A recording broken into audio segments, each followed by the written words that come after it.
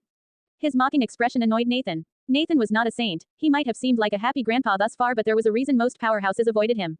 Nathan, who also had the rune of Erden, was constantly tormented by nightmares. Losing many people throughout his journey gave him many regrets, and his last ascension to rank SSS almost made him lose his mind. His way of acting silly was his escape from his nightmares, and Arthur, who also knew this, did not mind Nathan's constant insults and played along with him most of the times. Greville were famous for their cruel personalities throughout their history, and Nathan and Arthur both lived up to these rumors. The only normal person in the whole Greville family was probably Amelia, who was internally an honest and emotional person. This fuck brat. Nathan dangerously smiled at Asher. It seems your basics are already perfect, so let's hone your sword versus my greatsword.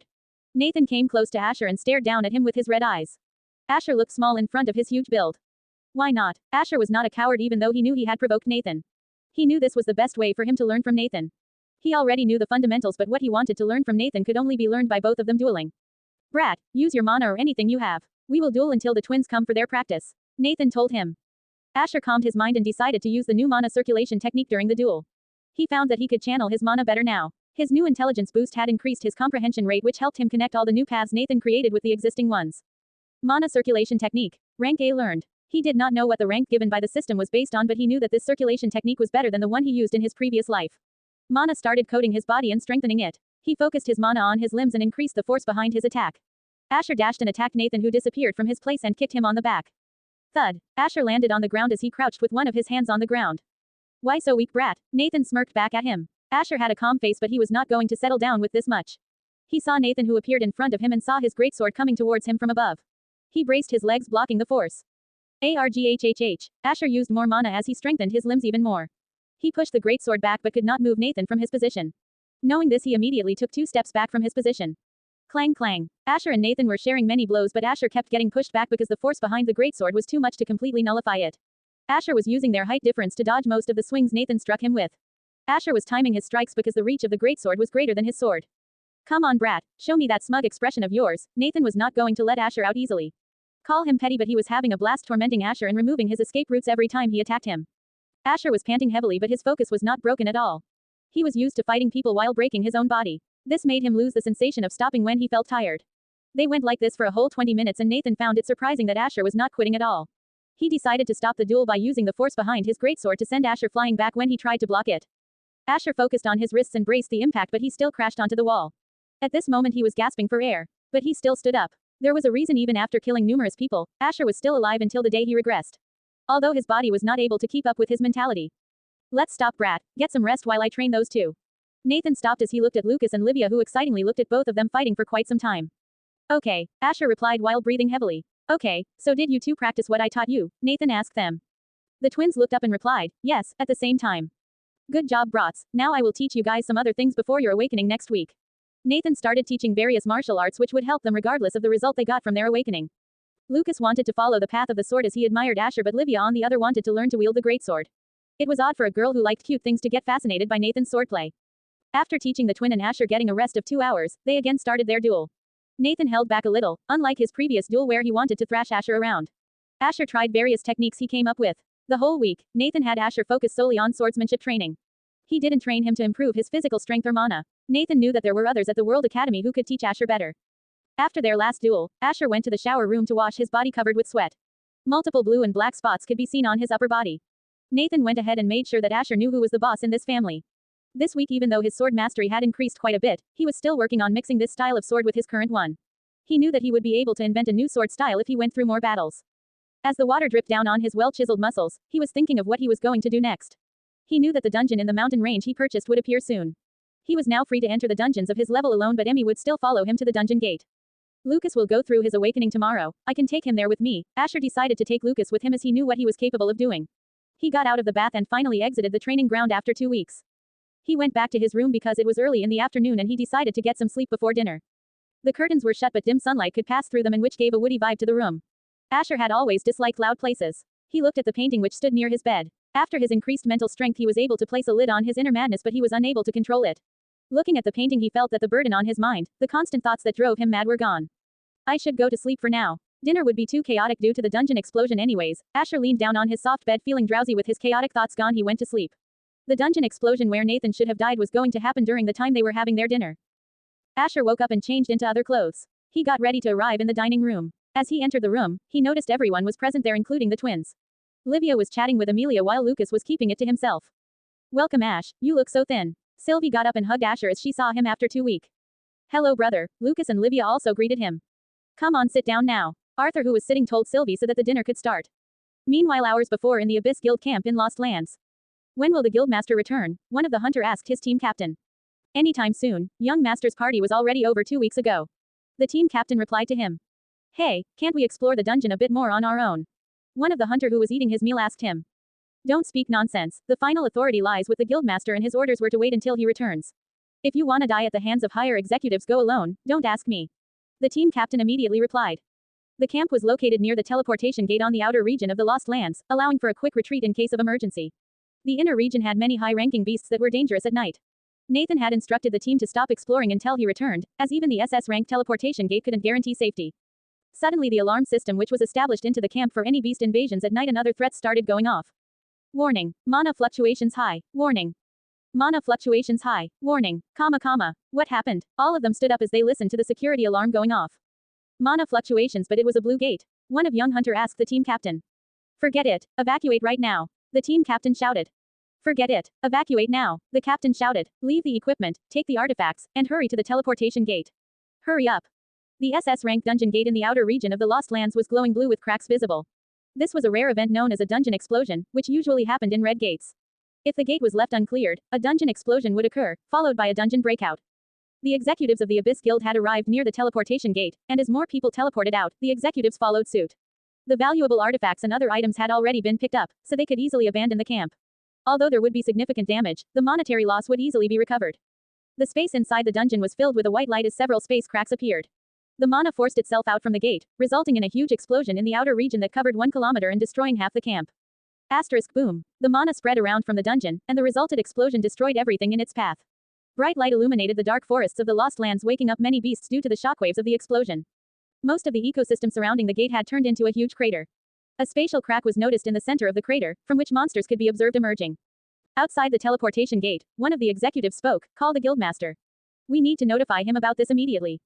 The other hunters meanwhile were thanking their luck that they could escape in time.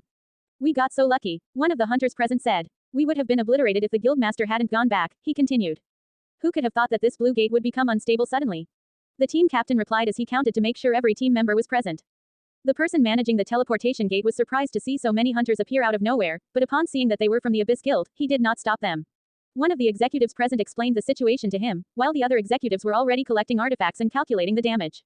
In the Greville estate, as they began their dinner, Stephen suddenly appeared in the dining room. What happened? Arthur asked his butler. A mana explosion has occurred in the dungeon where Lord Nathaniel was exploring, Stephen immediately informed him. What? The atmosphere went cold as Nathan shouted, though he immediately regained his composure.